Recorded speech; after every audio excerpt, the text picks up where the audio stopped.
Good morning student. आज हम लोग चैप्टर 6 सेकेंडरी एक्टिविटी स्टार्ट करेंगे।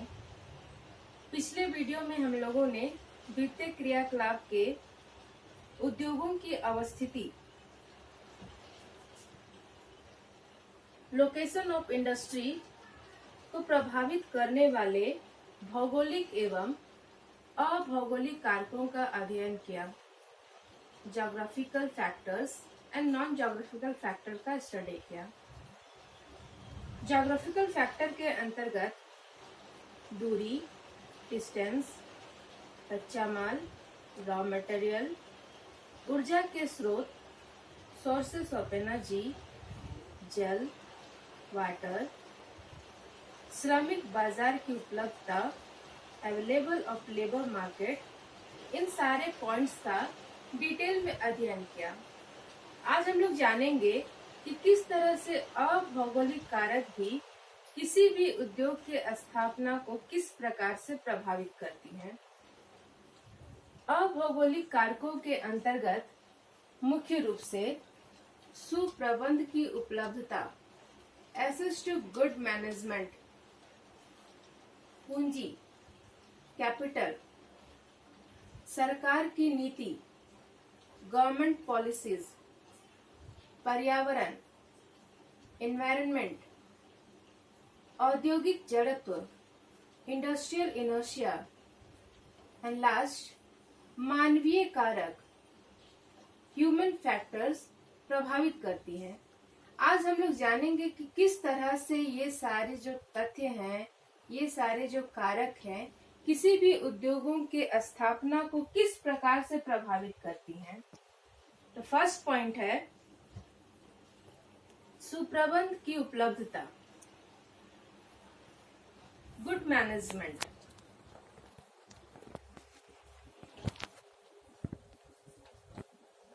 किसी भी उद्योग को स्थापित करने से पहले हमें यह जानना अति आवश्यक हो जाता है कि वह स्थान उद्योग के स्थापना के लिए सही है या नहीं है, और वह किस प्रकार किसी भी प्रबंधक को, किसी भी मैनेजर को अपनी ओर आकर्षित करता है। इसे हम छोटा सा एग्जाम्पल से समझ सकते हैं। इसे गंगा का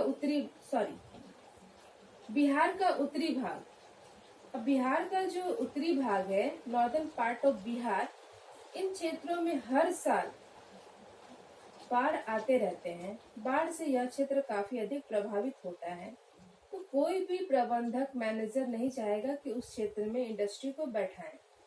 हालांकि यह क्षेत्र बिहार क्या है, बहुत अधिक डेंसिटी वाला एरिया है। यहाँ जनसंख्या का घनत्व तो बहुत अधिक मिलता है, जनसंख्या अधिक है, मार्केट है, ट्रांसपोर्ट फैसिलिटी है, लेकिन उसके बावजूद यह क्षेत्र क्या है, बाढ़ प्रभावित क्षेत्र है। इसे इंडस्ट्री को लाभ से अधिक घाटा हो सकता है। तो अतः यही कारण है कि इन क्षेत्रों में किसी भी कारखानों को स्थापित करना सही नहीं हो सकता है। यदि हम लोग इसके विपरीत बात करें, किसी भी इंडस्ट्री के स्थापना के लिए एक सही स्थान का चुनाव करना प्रमुख महत्व रखता है, क्योंकि यदि वह स्थान इंडस्ट्री के लिए सुटेबल हो, फेवरेबल हो, अनुकूल हो, साथ ही साथ आसपास के क्षेत्र में परिवहन के साधन उपलब्ध हो, कच्चे माल की व्यवस्था हो, मार्केट फैसिलिटी हो, सस्ते श्रमिक हो, ये सारे पॉइंट्स हम लोगों ने पहले भी डिस्क्राइब कर चुका है और पढ़ भी चुके हैं। तो ये सारे यदि फैसिलिटी किसी भी इंडस्ट्री को आसपास के क्षेत्रों में मिल जाते हैं तो उद्योग को अधिक से अधिक लाभ होता है। तो पहला मैनेजमेंट, इसी को ध्यान में रखकर किया जाता है कि कहाँ पर किस तरह के कारखाने को स्थापित किया जाना है ताकि उद्योग को अधिकतम लाभ हो।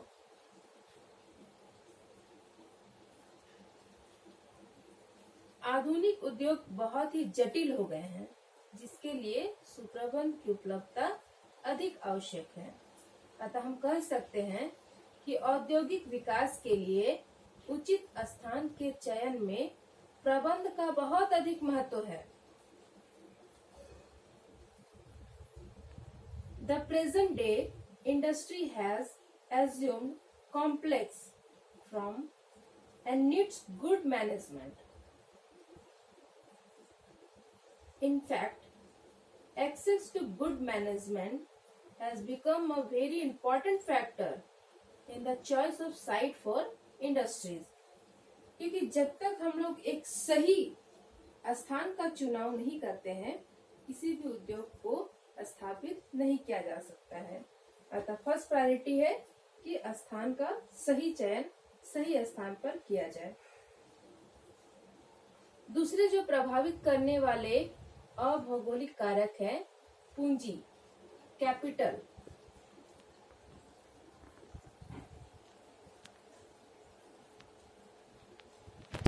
किसी भी उद्योग के सफल विकास के लिए पर्याप्त पूंजी का उपलब्ध होना अति आवश्यक है। Capital investment is most essential for the successful growth of industries. अब जैसा कि हम लोग सब लोग जानते हैं कि किसी भी उद्योग को लगाना है, मशीनें लगाने हैं, उसके लिए रॉ मटेरियल खरीदने हैं, मजदूरों को वेतन देना है, तो इन सभी कार्यों के लिए अधिक से अधिक पूंजी की आवश्यकता होती है। Large sum of money are required for setting the factory, purchasing machines and raw material and for paying wages to the workers. हम लोग ध्यान देते हैं या ध्यान देने योग्य बात है कि जो भी डेवलप कंट्रीज है, खासकर जो यूरोप का वेस्टर्न भाग है एंड नॉर्थ अमेरिका का नॉर्थ ईस्ट पार्ट है, इन क्षेत्रों में इंडस्ट्री बहुत ज्यादा डेवलप किए हैं, जिसके बहुत सारे कारण हैं, जिनमें प्रमुख कारण पूंजी भी है। क्योंकि इन क्षेत्रों में अधिक से अधिक पूंजी होने के कारण यूरोप एवं नॉर्थ अमेरिका के जो क्षेत्र है, यहाँ के उद्योग काफी विकसित अवस्था में पाए जाते हैं। Plenty of capital is available in rich countries of Europe and North America and there has been a phenomenal growth of industries in these countries. यदि हम लोग इसके विपरीत बात करें, एशिया, अफ्रीका, साउथ अमेरिका जैसे अल्प विकसित या विकासशील देशों की, तो इन क्षेत्रों में पूंजी के अभाव के कारण भी यहाँ के जो उद्योग है काफी पिछड़ी अवस्था में है।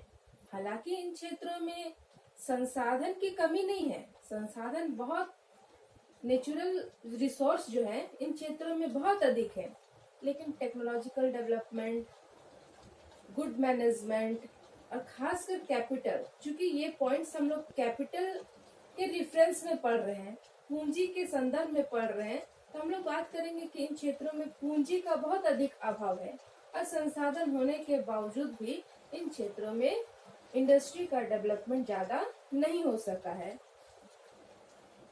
Contrary to this, most countries of Asia, Africa, and South America are poor and cannot make much capital investment.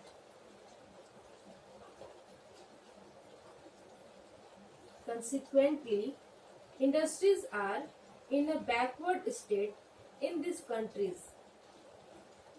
यदि हम लोग वर्तमान संदर्भ की बात करें,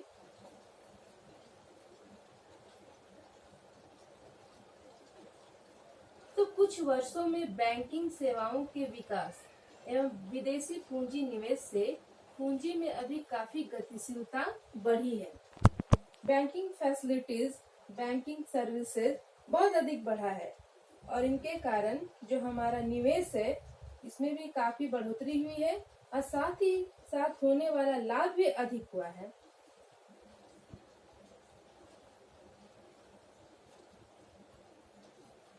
नेक्स्ट पॉइंट है सरकार की नीति, गवर्नमेंट पॉलिसीज। किसी भी उद्योग के स्थापना के लिए या विकास के लिए सरकार की रणनीति भी बहुत महत्वपूर्ण योगदान निभाती है।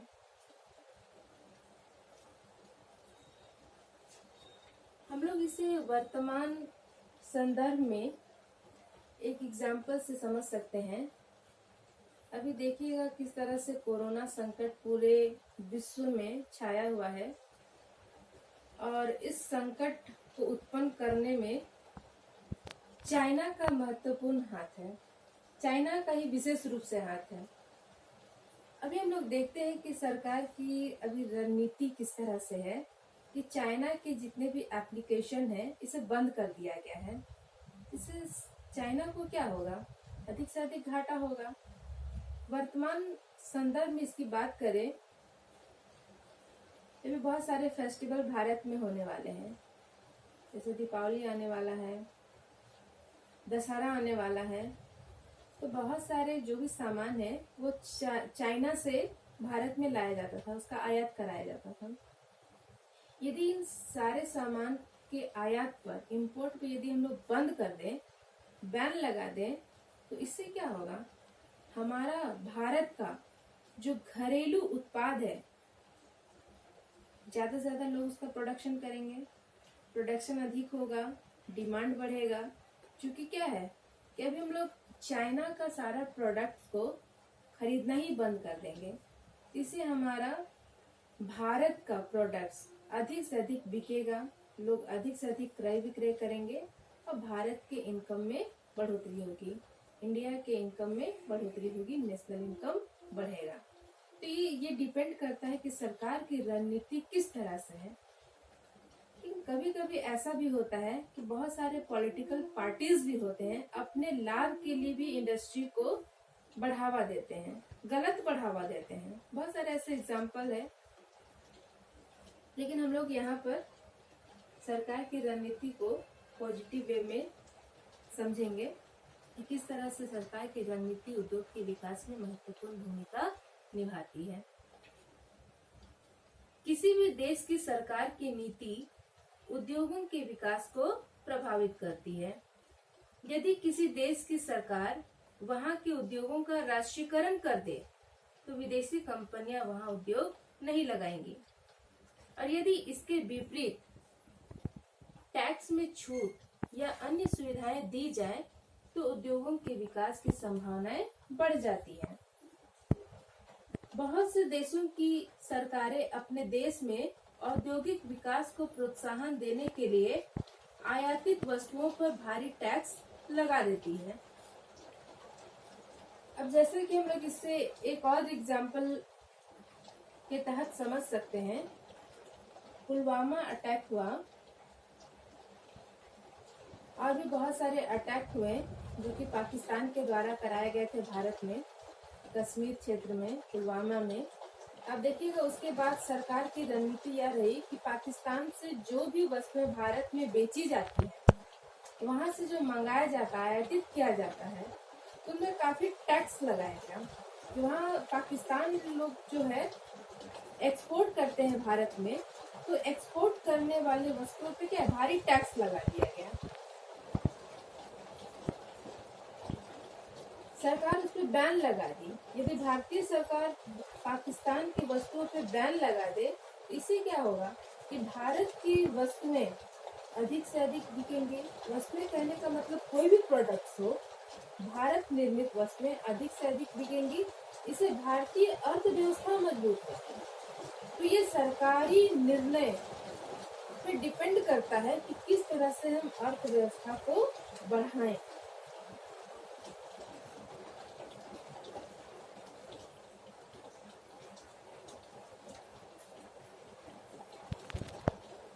नेक्स्ट पॉइंट है पर्यावरण, एनवायरनमेंट।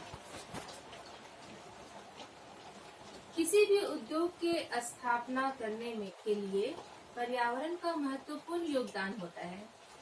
इसे हम लोगों ने एक एग्जाम्पल के तहत अभी जस्ट समझा कि किस तरह से बिहार के उत्तरी भागों में अधिक जनसंख्या होने के बावजूद ट्रांसपोर्ट फैसिलिटी है, मार्केट फैसिलिटी है, डेंसिटी ऑफ पॉपुलेशन मैक्सिमम है, उसके बावजूद यहाँ किसी भी उद्योग की स्थापना के लिए अनुकूल दशाएं उपलब्ध नहीं है। अब हम कह सकते हैं कि किसी भी उद्योग की स्थापना के लिए जलवायु का भी अनुकूल होना अति आवश्यक है। प्रतिकूल पर्यावरण में उद्योग जो है नहीं पनप पाते हैं। इसको हम लोग एक एग्जाम्पल से समझ सकते हैं। अमेरिका का उत्तरी एवं पूर्वी भाग, north east part of America, इन क्षेत्रों में बहुत अधिक इंडस्ट्रियलाइजेशन हुआ है, मैक्सिमम इंडस्ट्रियलाइजेशन है। यूरोप के नॉर्थ वेस्ट पार्ट, यूरोप का उत्तरी एवं पश्चिमी भागों में भी औद्योगिकरण अधिकतम हुआ है। इन क्षेत्रों की जलवायु काफी अनुकूल है क्योंकि इन क्षेत्रों में परिवहन के साधन उपलब्ध है,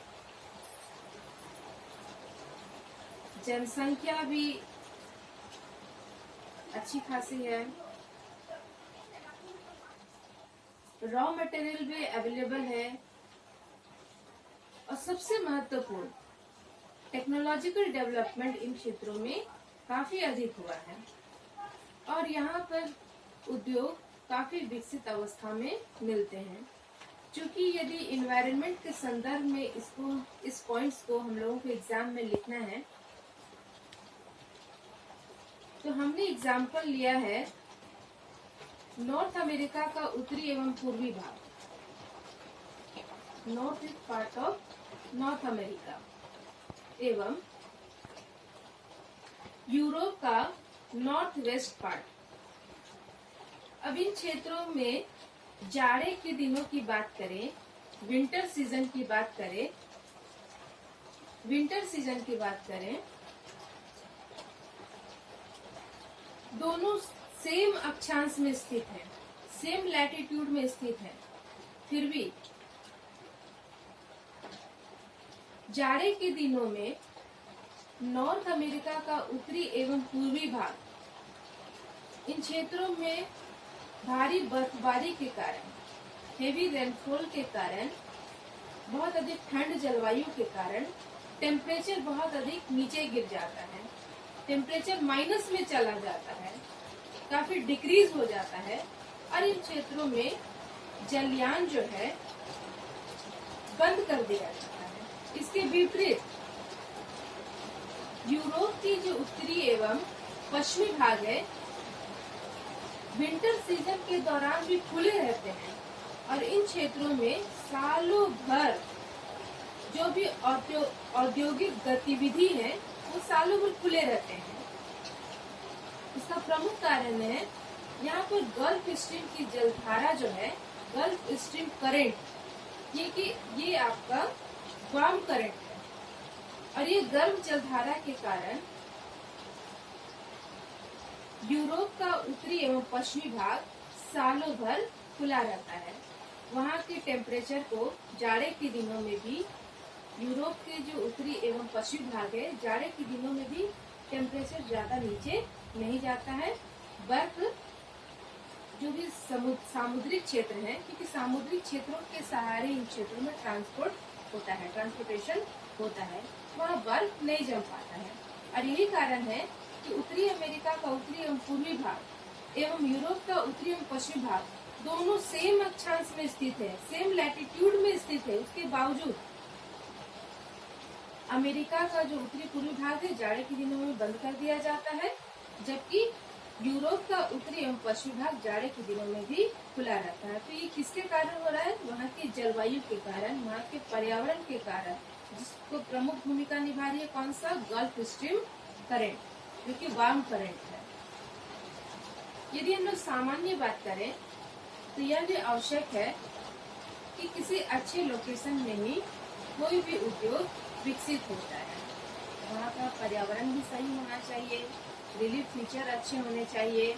रिलीफ फीचर दैट मीन्स यदि हम लोग माउंटेनल रीजन में, अत्यधिक ऊंचाई वाले पर्वतीय क्षेत्र में किसी भी इंडस्ट्री को बैठाते हैं तो लैंडस्लाइड्स का डर बना रहता है, स्टीप स्लोप अधिक होता है, ट्रांसपोर्ट फैसिलिटी नहीं मिल पाती, तो यह क्षेत्र भी किसी भी इंडस्ट्री के लिए सही नहीं है। अत्यधिक गर्म जलवायु वाला क्षेत्र भी किसी भी उद्योग की स्थापना के लिए उपयुक्त नहीं है। अत्यधिक ठंडी जलवायु भी किसी भी उद्योग की स्थापना के लिए फेवरेबल या अनुकूल नहीं है। नेक्स्ट हम लोग बात करते हैं, नेक्स्ट पॉइंट, औद्योगिक जड़त्व, इंडस्ट्रियल इनर्शिया। बहुत से ऐसे उद्योग होते हैं जिनकी आरंभिक सुविधा समाप्त हो जाती है, फिर भी वह उद्योग जो है ज्यों का त्यों बना रहता है। Many industries remain at a particular location even after the disappearance of initial advantage। ऐसे बहुत सारे मूलभूत आवश्यकता के समाप्त हो जाने के बावजूद बहुत सारे उद्योग जो है ज्यों का त्यों बने रहते हैं, क्योंकि ये उद्योग क्या है, अन्य उद्योगों को बहुत सारे मशीन जो उनके कलपुर्जे होते हैं उनको ये सारी सुविधाएं उपलब्ध कराने का कार्य करती है, जिसे जड़त्व कहते हैं, औद्योगिक जड़त्व। इससे 2 मार्क्स का क्वेश्चन भी आता है कि औद्योगिक जड़त्व से क्या समझते हैं, what do you mean by industrial inertia. इसे सामान्य शब्दों में आप लिख सकते हैं कि बहुत सारे ऐसे उद्योग हैं जिनकी मूलभूत आवश्यकता समाप्त हो जाने के बावजूद वह उद्योग क्या है, अपने स्थान पर ज्यों का त्यों बना रहता है, औद्योगिक जड़त्व कहलाता है। क्योंकि ये उद्योग जो है अन्य छोटे या बड़े उद्योगों को उनके जो कलपुर्जे होते हैं उनको ये सारे फैसिलिटी प्रदान करने का कार्य करती है। लास्ट जो फैक्टर है ह्यूमन फैक्टर, मानवीय कारक।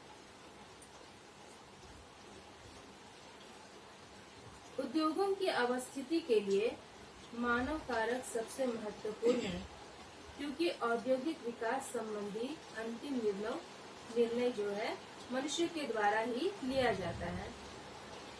इस प्रकार उनके व्यक्तिगत चयन अवस्थिति निर्णयों को प्रभावित करने में महत्वपूर्ण भूमिका निभाती है।